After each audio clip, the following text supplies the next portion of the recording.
Napulo na kabulan ang milabay, human makatala og pinakaunang kaso sa COVID-19 ang Pilipinas. Apan niining bag-ulang, gikumpirma ni Presidential Spokesperson Secretary Harry Roque sa usa ka press briefing kagahapong adlaw, Enero 11, 2020, nga karong umaabot nga bulan sa Pebrero, aduna nay moabot nga COVID-19 vaccine sa nasod.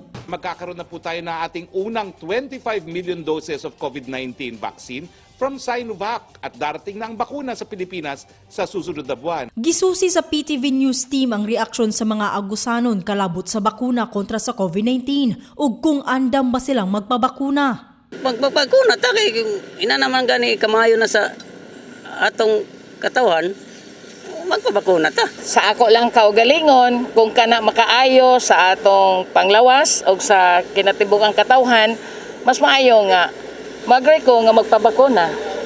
Ako, uban ang akong pamilya.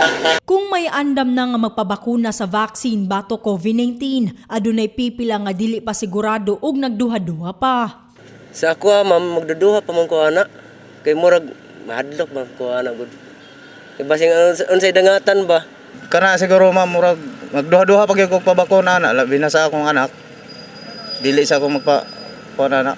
Maniid sa ako sa panahon na unsay mga unsay mga reaksyon na. May agusanon sab nga dili sold out sa COVID-19 vaccine tungod sa himong epekto sa nakalabay nga immunization program sa DOH kaniadto sa Dingvaxia vaccine. Wala ko'y plano. Para sa itong sa Dingvaxia ba, kasi mapatay ta dito.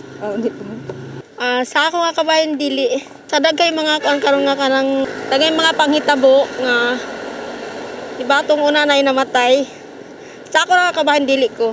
Apan gitinaw sa gobyerno nga walay pugsanay ang pagpabakuna. Wala pong pilian. Wala kasing pilitan.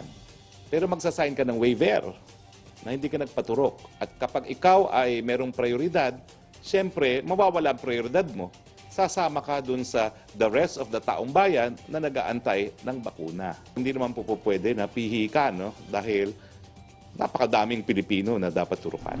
Karong sigurado na ang pag-abot sa bakuna bato COVID-19 sa Pilipinas.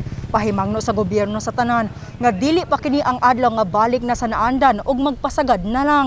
Tungod gikinahanglan gihapon ang pagsunod sa mga health protocols nga mao'y pinaka-epektibong paagi aron makalikay sa virus. Gladys Gonzaga para sa Bayan.